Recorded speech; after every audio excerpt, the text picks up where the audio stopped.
Olá, queridos ouvintes, e bem-vindos mais uma vez ao Crônicas do Coração. Obrigado por nos acompanharem. A história que trazemos hoje é uma tapeçaria tecida com os fios da injustiça, da dor silenciosa e da redenção inesperada. Vamos mergulhar na vida de um homem marcado pela tragédia e de uma mulher desterrada, enviada como um castigo. Mas o que acontece quando o castigo se revela uma bênção disfarçada? E se a pessoa que o mundo descartou for, na verdade, o tesouro que uma alma partida ansiou sempre? Preparem-se para um relato que tocará as fibras mais sensíveis do coração. Se gostam deste tipo de conteúdo, não se esqueçam de se inscrever no nosso canal. Publicamos vídeos todos os dias. Deem um like no vídeo se esta história vos comover e deixem-nos um comentário a contar de onde e a que horas nos ouvem. A vossa companhia é o nosso maior incentivo. Quando Helena desceu daquela charrete com apenas uma trouxa de roupa nas mãos e um olhar que carregava anos de humilhação, ninguém imaginava que aquela mulher, enviada como penitência, se tornaria a salvação de um homem quebrado pela dor. Antônio Ferreira tinha 47 anos e já não se lembrava com clareza de como era sorrir.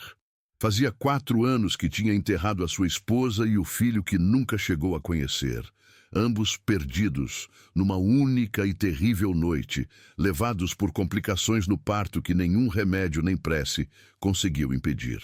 Desde então, Antônio vivia solitário na sua fazenda no interior de Minas Gerais, trabalhando de sol a sol para não ter que pensar, para não sentir, para não recordar o vazio que se tinha instalado naquela casa, que um dia sonhou ver cheia de crianças a correr pelo jardim. A propriedade era grande, bem cuidada, com terra fértil para o cultivo e alguns animais que garantiam o seu sustento. Antônio era conhecido na região como um homem de palavra, sério, trabalhador, mas distante, muito distante. Depois da tragédia, fechou-se ao mundo, construindo muros invisíveis à volta de um coração que ninguém conseguia atravessar. As poucas vezes que ia à cidade, falava apenas o necessário, comprava o que precisava e regressava rapidamente ao silêncio da fazenda. Era mais fácil assim. Era mais seguro assim. Foi numa tarde de céu limpo que a família Almeida apareceu à sua porta. Antônio conhecia aqueles homens apenas de vista. Sabia que eram irmãos e que administravam terras vizinhas. O mais velho, de nome Damião, tinha um olhar duro e calculista. O mais novo, Félix, parecia sempre nervoso, olhando para os lados como se esperasse problemas. Vinham cobrar uma dívida? Não, vinham porque deviam. Damião Almeida foi direto ao assunto. Disse que a família devia a Antônio uma soma considerável de dinheiro, emprestada anos atrás pelo falecido irmão mais velho deles, Silas, para comprar sementes e gado. Silas tinha morrido há 1 ano de uma febre súbita que ninguém soube explicar bem. A sua viúva, Helena, ficou sem nada, sem filhos, sem herança, sem um lugar para onde ir. Os irmãos deixaram bem claro que não tinham dinheiro para saldar a dívida, mas tinham uma proposta. Helena viria morar com Antônio, cuidaria da casa, da comida, do que fosse necessário, até que a dívida fosse considerada paga. Era uma solução, segundo Damião, que resolvia o problema de todos. Antônio teria alguém para ajudar nas tarefas domésticas e eles livrar-se-iam da responsabilidade de manter a cunhada, que consideravam um peso morto. Antônio permaneceu em silêncio por um longo tempo. Aquilo não parecia incorreto. Parecia incorreto em tantos níveis que nem sabia por onde começar a recusar. Mas então pensou na solidão que o consumia todos os dias, na casa silenciosa, nas refeições frias que comia sozinho.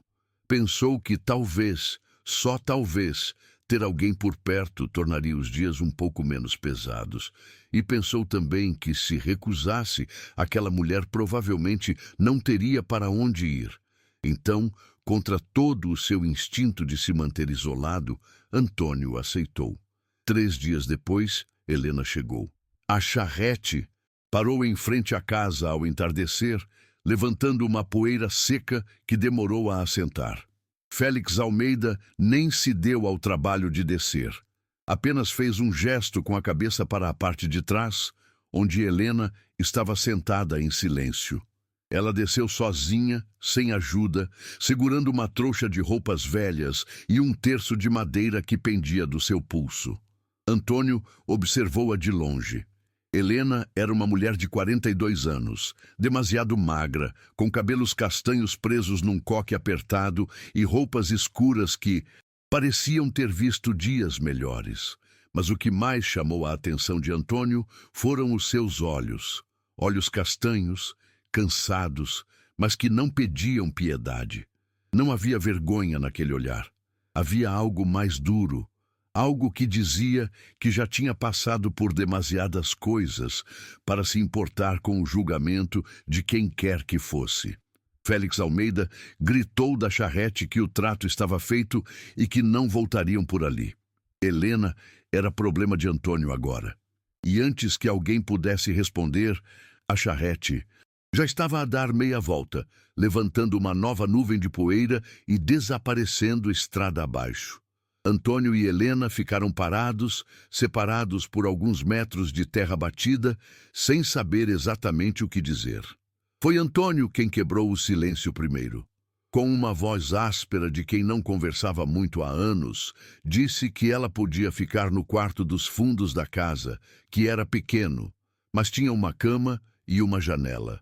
Disse também que ele não precisava que ela fizesse nada, que estava ali porque não tinha outro lugar, e que isso não significava que ele quisesse ou esperasse algo dela. Helena apenas assentiu, pegou na sua trouxa e caminhou em direção à casa sem olhar para trás. Antônio ficou ali parado por mais uns minutos, vendo o sol descer no horizonte, perguntando-se que diabos acabara de aceitar. Naquela primeira noite, nenhum dos dois dormiu bem. Antônio ficou deitado na cama, a olhar para o teto de madeira, a ouvir os pequenos sons que vinham do quarto ao lado, o ranger da cama velha, o som abafado de alguém a mover-se com cuidado, a tentar não fazer barulho.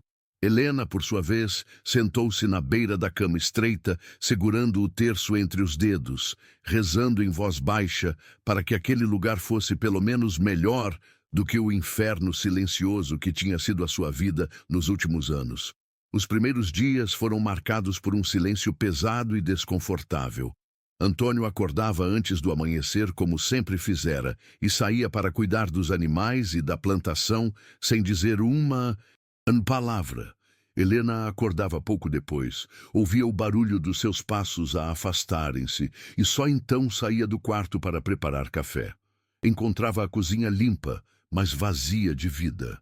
Panelas velhas, pratos empilhados, tudo funcional, mas sem calor. Era a casa de um homem só, habituado a fazer apenas o essencial para sobreviver. No primeiro dia, Helena apenas observou. Não tocou em nada além do necessário para fazer o seu próprio café. Comeu pão duro com manteiga e voltou para o seu quarto. Antônio regressou ao meio-dia suado e cansado. Preparou algo rápido para si mesmo e comeu em silêncio na varanda, a olhar para o horizonte. Helena observou tudo da janela do seu quarto, a tentar entender que tipo de homem era aquele que a tinha aceitado em sua casa.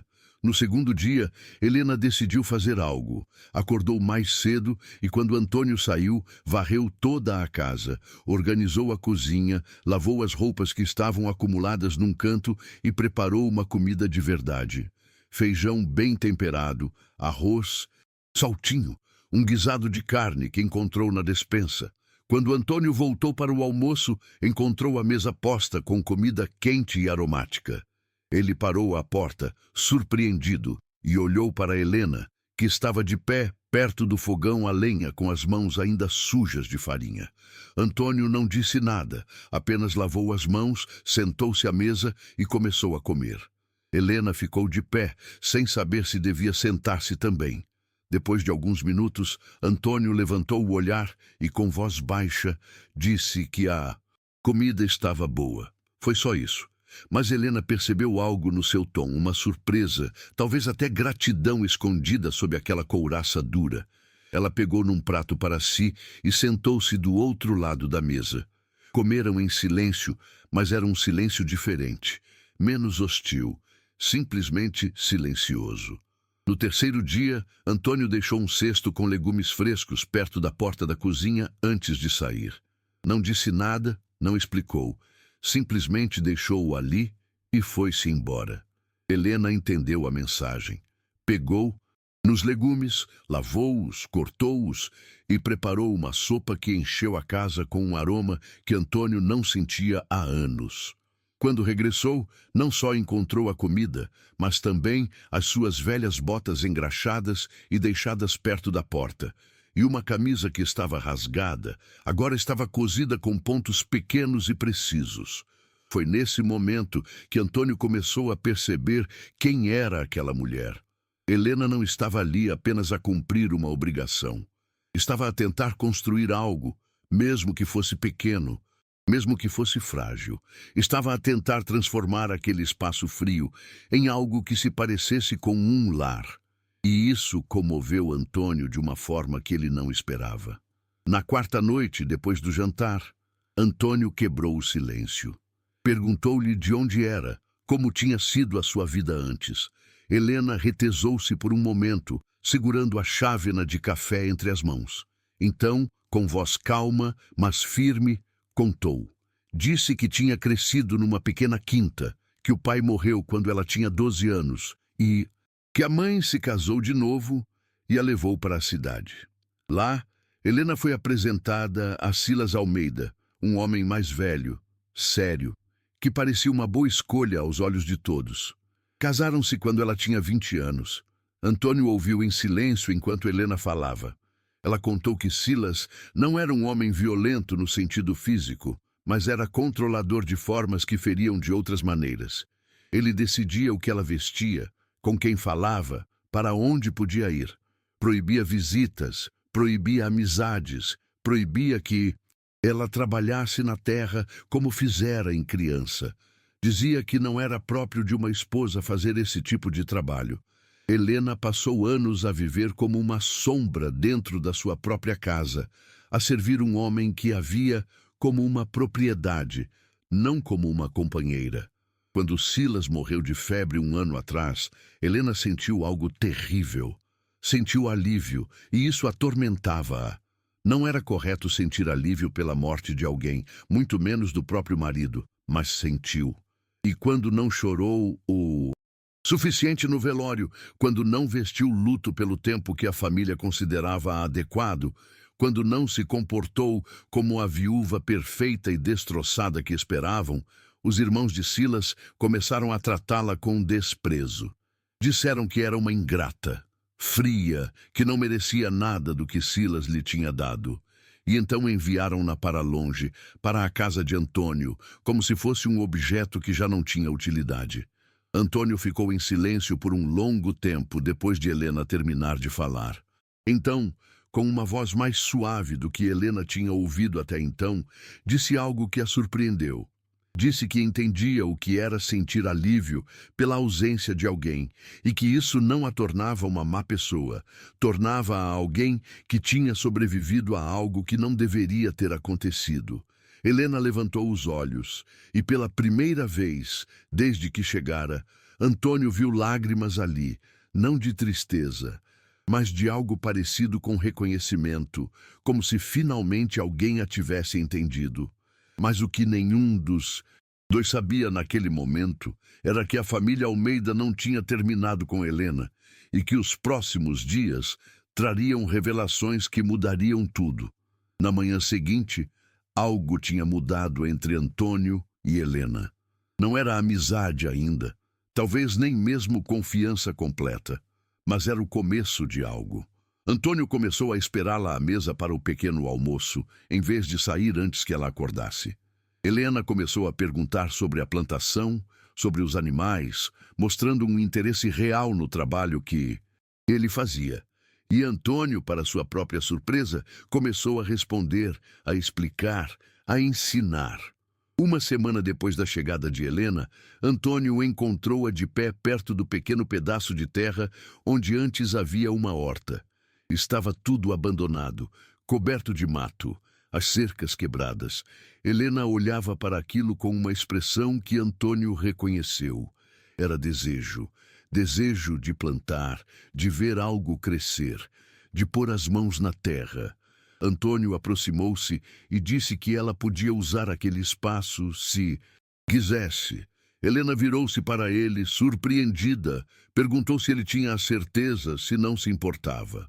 Antônio simplesmente encolheu os ombros e disse que fazia anos que não cuidava daquilo, que seria bom ver a terra a ser usada de novo. Helena começou no dia seguinte. Acordou ainda mais cedo, pegou em ferramentas velhas do barracão e começou a limpar o terreno. Arrancou o mato, reparou as cercas, preparou a terra com uma dedicação que impressionou Antônio. Ele observava-a de longe enquanto trabalhava, vendo como ela se movia com conhecimento e propósito. Aquela não era uma mulher frágil que precisava ser protegida. Era uma mulher forte que só precisava de espaço para mostrar a sua força. 2 dias depois, enquanto Helena trabalhava na horta sob o sol forte do meio-dia, Antônio apareceu com um chapéu velho e um par de luvas de couro. Não disse nada, simplesmente colocou os objetos ao lado dela e voltou ao seu trabalho. Helena pegou no chapéu, sentiu o couro macio das luvas e algo quente moveu-se dentro do seu peito. Era um gesto pequeno, mas significava muito. Significava que ele se preocupava, pelo menos um pouco, com o seu bem-estar. Muito obrigado por ouvirem até aqui. Se ouviram até este ponto, comentem coragem para sabermos que estão conosco. O vosso apoio sincero inspira-nos a continuar a trazer estas narrativas que exploram as profundezas do espírito humano. Nessa noite, durante o jantar, Antônio perguntou sobre a família de Helena, sobre os irmãos de Silas. Havia algo na sua voz, uma curiosidade que parecia mais profunda do que uma simples conversa casual. Helena respondeu com cuidado, dizendo que Damião e Félix sempre foram homens difíceis, gananciosos, interessados apenas em dinheiro e aparências.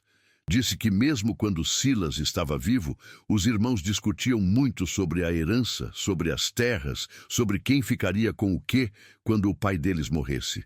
Antônio fez mais perguntas. Queria saber sobre a morte de Silas, sobre como tinha acontecido. Helena contou que foi repentino. Silas tinha estado bem durante o dia, queixando-se de uma dor de cabeça, e à noite teve febre alta. Em 2 dias estava morto. O médico disse que era uma febre cerebral, algo que não tinha cura, mas Helena sempre achou estranho. Silas era forte, saudável, nunca tinha estado doente antes, e nos dias que antecederam a febre, ela lembrava-se de discussões acaloradas entre ele e os irmãos, portas a baterem, vozes alteradas a falar sobre dinheiro e dívidas. Antônio ficou quieto, a processar aquela informação. Havia algo de errado em toda aquela história. Podia senti-lo, mas não disse nada ainda. Simplesmente guardou essa informação no fundo da sua mente, onde começou a formar um padrão que ainda não conseguia ver completamente. Os dias transformaram-se em semanas, e a rotina entre Antônio e Helena estabeleceu-se de uma forma quase confortável. Trabalhavam juntos, às vezes ele a ajudar na horta, ela a ajudar com os animais. Conversavam durante as refeições, partilhando histórias do passado, rindo de vez em quando de alguma lembrança tola. Antônio deu por si a esperar pelos momentos em que Helena estava perto, o som da sua voz, o sorriso raro mas bonito que às vezes aparecia. E Helena começou a sentir algo que não sentia há anos. Começou a sentir-se em casa. Mas a paz era frágil e estava prestes a ser destruída. Foi numa tarde quente, quando Helena estava a colher tomates da horta, que ouviu o som de cavalos a aproximarem-se. Eram dois cavaleiros, e quando se aproximaram mais, Helena sentiu o estômago encolher-se. Eram Damião e Félix Almeida. Os irmãos que a tinham enviado para longe, que tinham falado dela como se fosse lixo, estavam ali, nas terras de Antônio. Antônio saiu de casa ao ouvir o barulho e imediatamente posicionou-se entre Helena e os visitantes. Havia algo de protetor nesse gesto, algo que não passou despercebido a ninguém. Damião desceu do cavalo com um sorriso que não chegava aos olhos. Disse que precisavam falar com Helena, que era um assunto de família importante. Antônio cruzou os braços e perguntou com voz firme o que poderia ser tão importante que não pudesse ter sido dito quando a deixaram ali semanas atrás.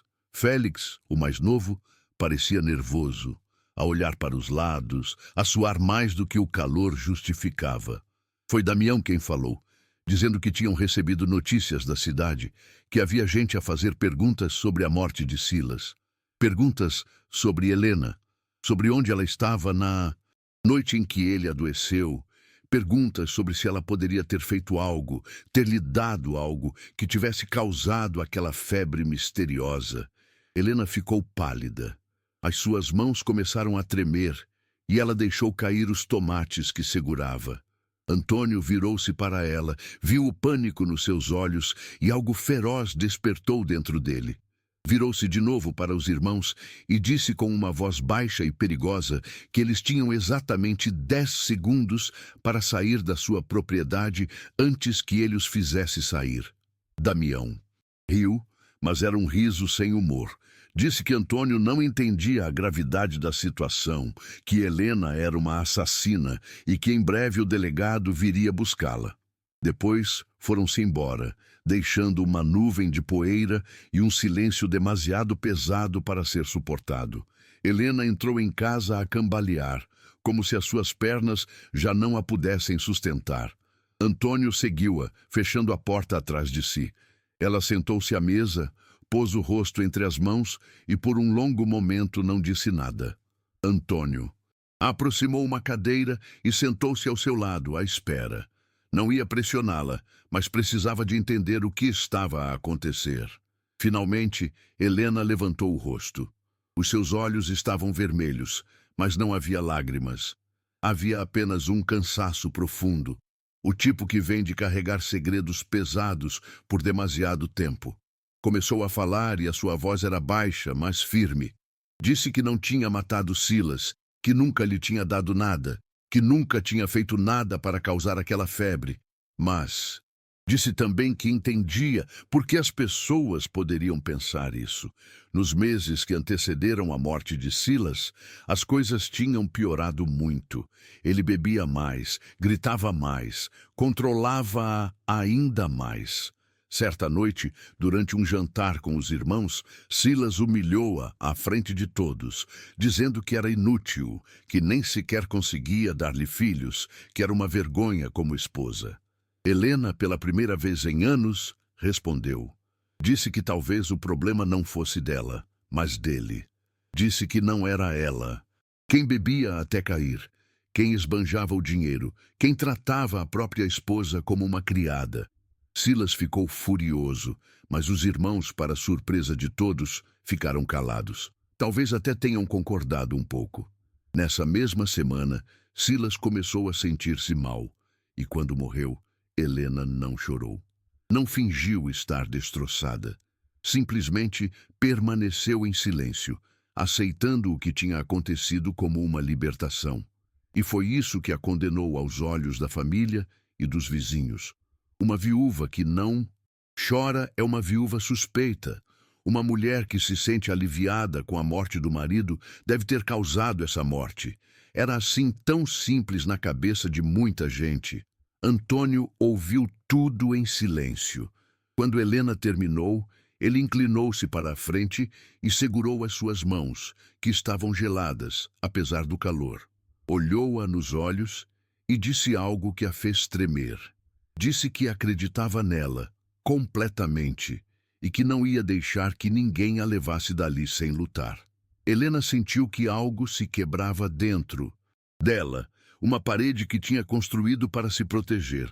E pela primeira vez, desde que Silas tinha morrido, chorou de verdade. Chorou de medo, de alívio, de gratidão por ter encontrado alguém que a via como um ser humano, não como uma criminosa ou um fardo. Antônio abraçou-a, deixando-a chorar contra o seu ombro, e nesse momento soube algo com absoluta certeza. Não ia permitir que lhe tirassem Helena. Não ia deixar que a condenassem por algo que não fez. E ele ia descobrir a verdade sobre a morte de Silas, custasse o que custasse.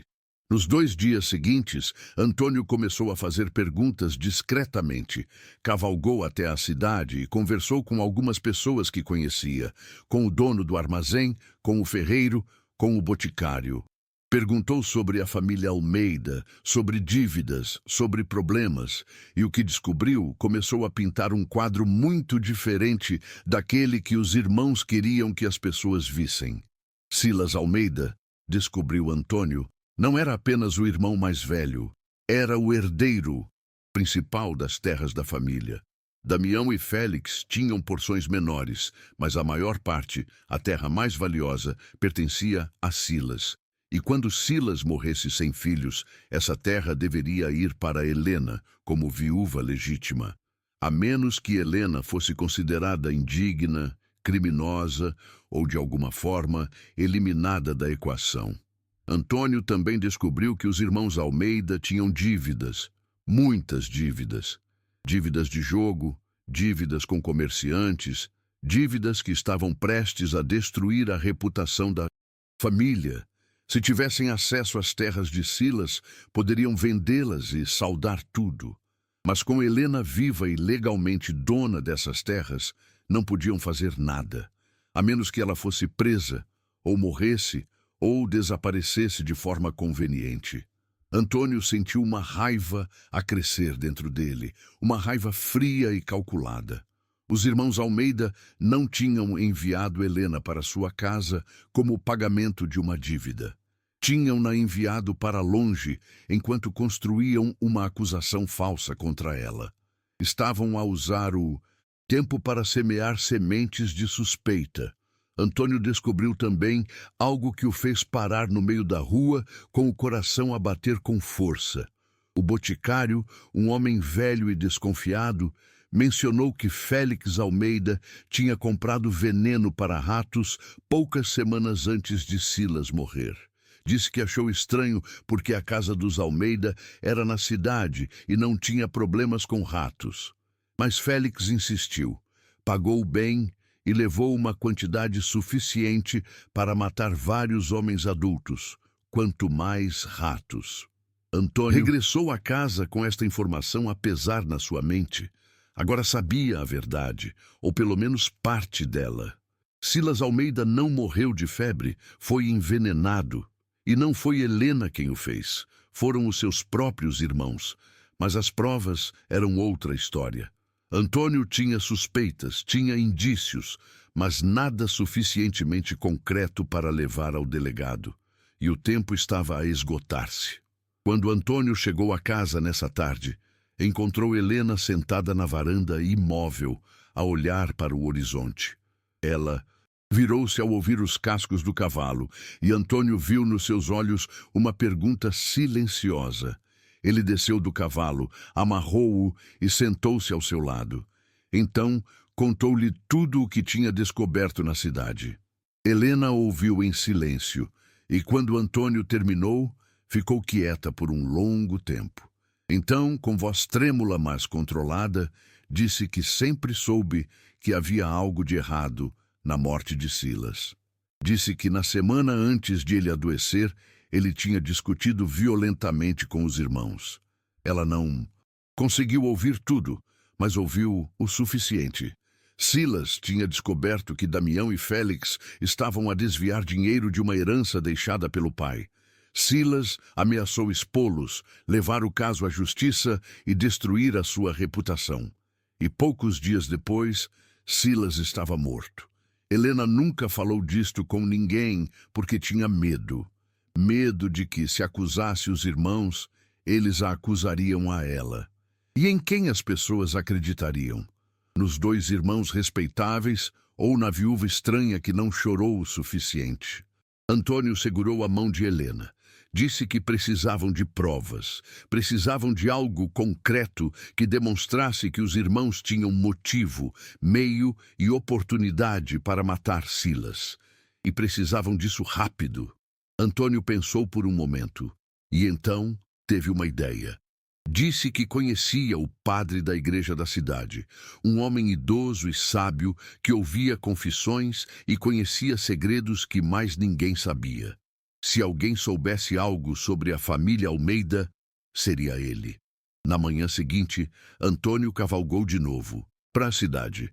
Desta vez foi direto à igreja. Encontrou o padre a arranjar flores no altar. Antônio explicou a situação, tendo o cuidado de não mencionar nada que pudesse ter sido dito em confissão. Falou apenas das suspeitas, das dívidas, do veneno. O padre permaneceu em silêncio por um longo tempo.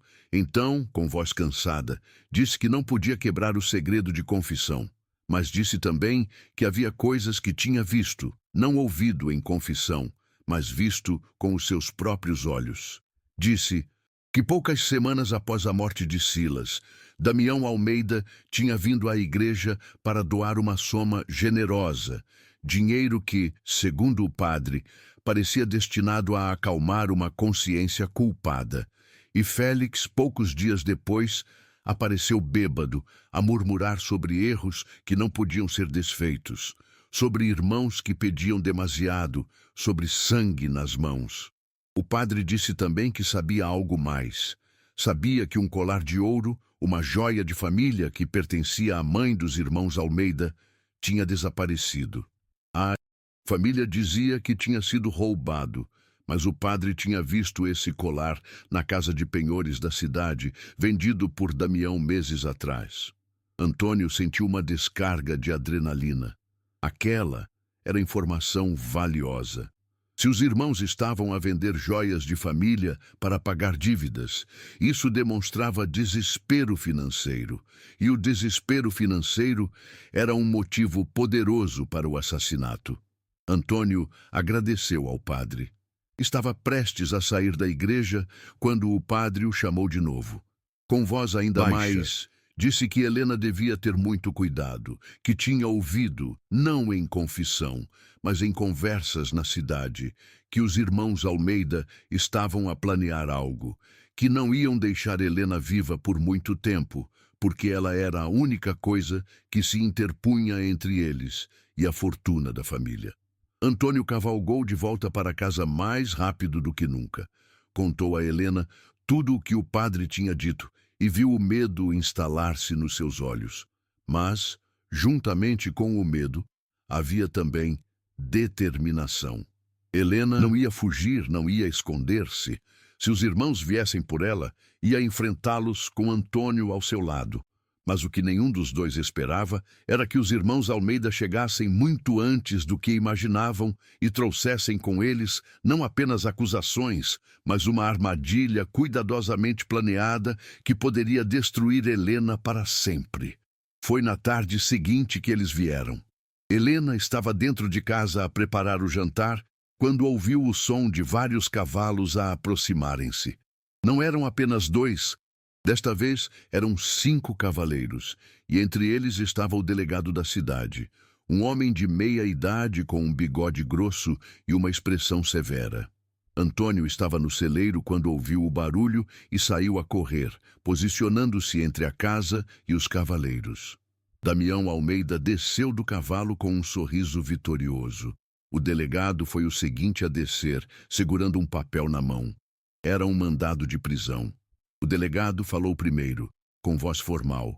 Disse que tinha vindo buscar Helena Almeida sob a acusação de roubo e suspeita de envolvimento na morte de Silas Almeida. Antônio sentiu a raiva subir como fogo pelas suas veias, mas manteve a voz calma. Perguntou quais eram as provas, o que era exatamente que Helena supostamente tinha roubado. Foi Damião quem respondeu. Disse que Helena tinha roubado um colar de ouro que pertencia à sua falecida mãe. Disse que testemunhas a tinham visto arremexer no baú de pertences pessoais da sua sogra e que o colar tinha desaparecido exatamente nessa altura. Antônio quase riu da audácia da mentira. Sabia, graças ao padre, que o próprio Damião tinha vendido aquele colar. Mas antes que pudesse responder, a porta da casa abriu-se e Helena saiu. Estava pálida, mas a sua postura era ereta, digna. Caminhou até ficar ao lado de Antônio e encarou os irmãos do seu falecido marido sem medo visível. Helena falou com voz clara e firme. Disse que nunca tinha roubado nada de ninguém, que aquilo era uma mentira criada por homens desesperados. Damião riu, um riso falso e cruel. Foi então que Antônio deu um passo em frente. A sua voz saiu baixa, mas carregada de ameaça, quando disse que não ia deixar que levassem Helena a nenhum lugar, com base em acusações falsas. O delegado suspirou, parecendo genuinamente desconfortável. Disse que tinha uma ordem legal e precisava de a cumprir. Disse que Helena teria direito a um julgamento justo, mas que por agora precisava de ir com eles. Antônio olhou para Helena, viu o medo escondido sob aquela fachada de valentia e tomou uma decisão. Disse ao delegado que Helena iria sim, mas apenas se ele, Antônio, pudesse ir junto. O delegado hesitou, mas finalmente aceitou. Cavalgavam até a cidade num silêncio tenso. Quando chegaram, Helena foi levada para uma pequena cela nos fundos da delegacia. Não era uma prisão horrível, mas era uma prisão. Os irmãos Almeida ficaram por um tempo a espalhar a sua versão da história pela cidade. Quando finalmente se foram, Antônio aproximou-se do delegado e perguntou-lhe se ele realmente acreditava que Helena era culpada. O delegado admitiu que algo não cheirava bem em toda aquela história. Disse que os irmãos Almeida tinham insistido muito para que ele fizesse a prisão rapidamente e que isso era sempre um sinal de que algo estava errado. Antônio viu a sua oportunidade. Contou ao delegado tudo o que tinha descoberto, as dívidas, o veneno comprado, a joia vendida. O delegado ouviu tudo, a sua expressão a tornar-se cada vez mais séria. Quando Antônio terminou, o delegado disse que precisava de provas concretas, mas que ia começar a sua própria investigação discretamente. Antônio sabia que era o melhor que conseguiria por agora. Olhou para Helena através das grades, viu o medo nos seus olhos e fez uma promessa silenciosa. Ia tirá-la dali. E para isso, precisava de algo que os irmãos Almeida não esperavam. Precisava de ajuda e sabia exatamente a quem procurar. Antônio deixou Helena sob os cuidados do delegado e saiu para a noite. A sua primeira paragem foi na casa de penhores. O dono era um homem pequeno e nervoso. Quando Antônio perguntou diretamente sobre o colar de ouro, o homem começou a gaguejar, a dizer que não podia revelar informações sobre os seus clientes. Antônio inclinou-se sobre o balcão e disse com voz baixa, mas firme, que uma mulher inocente estava presa por roubar aquele colar. O homem hesitou, mas finalmente cedeu. Foi a um arquivo velho e poeirento e tirou um papel. Era o recibo da venda do colar, datado de 3 meses atrás. Assinado por Damião Almeida. Antônio sentiu uma onda de triunfo. Aquilo era uma prova concreta. A paragem seguinte de Antônio foi na botica. O boticário já estava a fechar. Antônio perguntou se o boticário se lembraria de testemunhar sobre a venda do veneno para ratos a Félix Almeida. O boticário hesitou, com medo de se envolver, mas Antônio apelou à sua consciência. O boticário finalmente concordou. Disse que se lembrava perfeitamente. Félix tinha comprado uma quantidade estranha de veneno e tinha parecido nervoso. O boticário até tinha anotado a venda no seu livro de registros. Com estas 2 peças de evidência em mãos, Antônio voltou à delegacia. Já era tarde da noite. Antônio pôs o recibo e o registro de veneno sobre a mesa. O delegado examinou os documentos, a sua expressão a tornar-se cada vez mais sombria. Finalmente, olhou para Antônio e disse que aquilo mudava tudo, que agora tinha provas suficientes para, pelo menos, interrogar os irmãos Almeida. Mas Antônio sabia que não era suficiente, era circunstancial. Foi então que o delegado mencionou algo que fez Antônio parar. Disse que tinha ouvido rumores de que havia uma criada que trabalhava na casa dos Almeida na altura da morte de Silas. Uma mulher chamada Maria, que tinha sido despedida abruptamente logo após o funeral. Por que despedir uma criada logo após uma morte na família, a menos que ela tivesse visto algo que não deveria ter visto? O delegado disse que ela vivia nos arredores da cidade. Antônio não perdeu tempo. Cavalgou até lá e encontrou a casa, uma construção simples. Bateu à porta e uma mulher de meia idade, com o rosto cansado e olhos desconfiados, abriu. Antônio apresentou-se e explicou por que estava ali. Maria retesou-se a dizer que não queria problemas, mas Antônio insistiu, dizendo que Helena estava presa injustamente. Dentro da pequena e humilde casa, Maria contou a sua história. Disse que na noite em que Silas adoeceu, ela estava na casa. Viu Félix na cozinha a manipular algo, parecendo nervoso.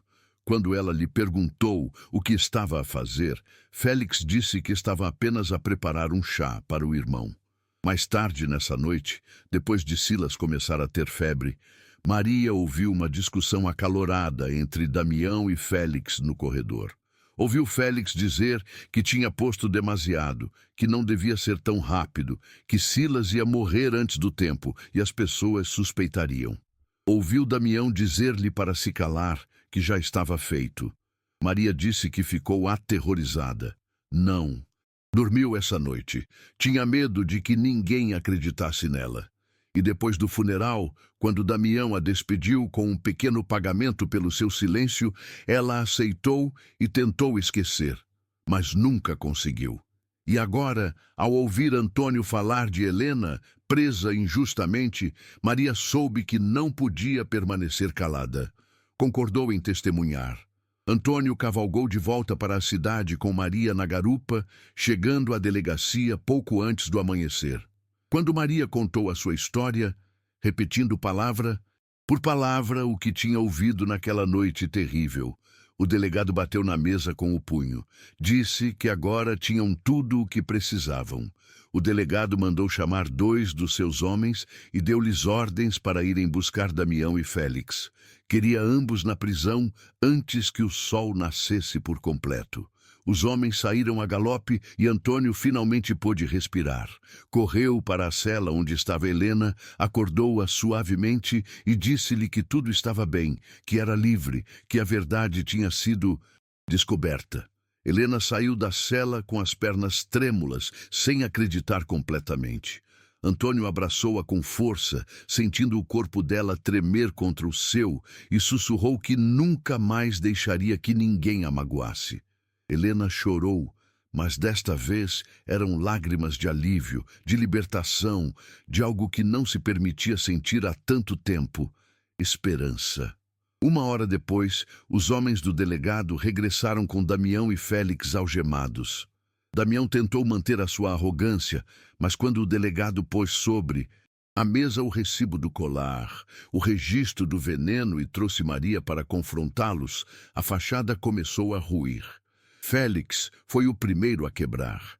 Começou a chorar, dizendo que não tinha sido ideia sua, que Damião o tinha forçado, que estava desesperado com as dívidas. Damião tentou calar Félix, mas já era demasiado tarde. Félix confessou tudo. Como tinham descoberto que Silas os ia denunciar, como Damião teve a ideia de envenenar Silas, fazer parecer uma febre natural e depois culpar Helena para que ela não pudesse reclamar a herança. Como planeavam que Helena fosse condenada e executada para que eles pudessem tomar as terras legalmente. Era um plano frio, calculado, monstruoso, e teria funcionado se não fosse por Antônio.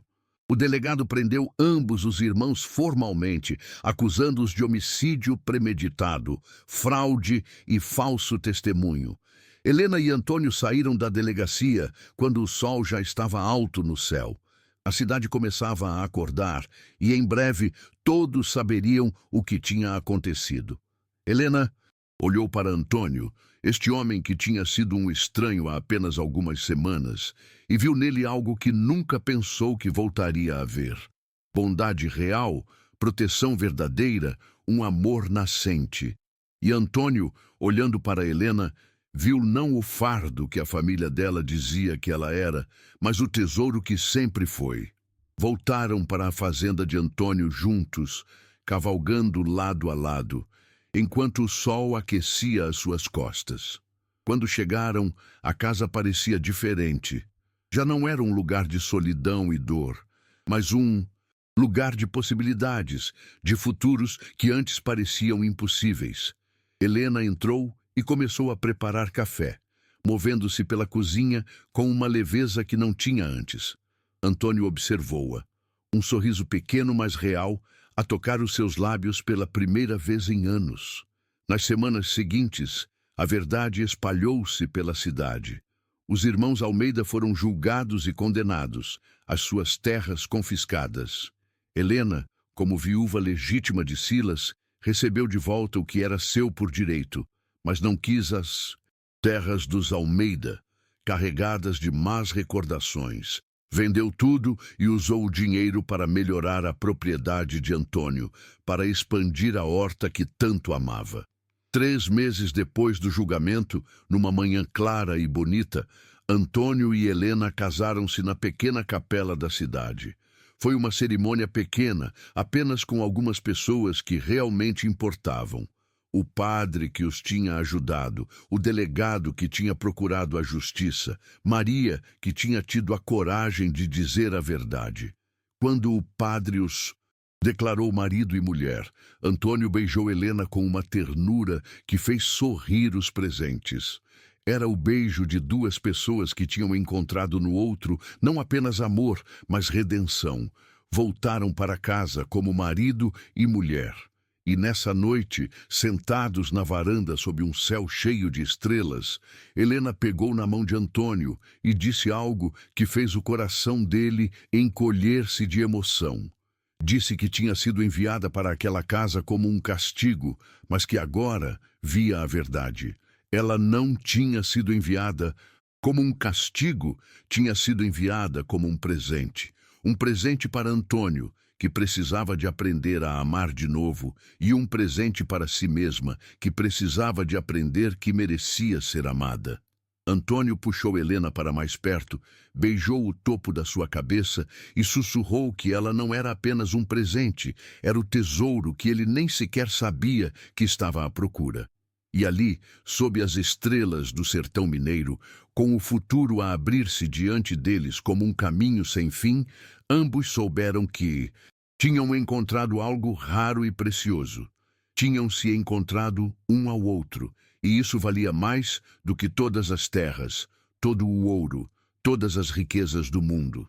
A mulher que chegou como um castigo tornou-se a bênção que transformou tudo. E o homem que vivia na solidão tornou-se o protetor, o companheiro, o amor que ela sempre mereceu ter. Juntos, provaram que, por vezes, as coisas que o mundo descarta como sem valor são exatamente os tesouros que estávamos destinados a encontrar.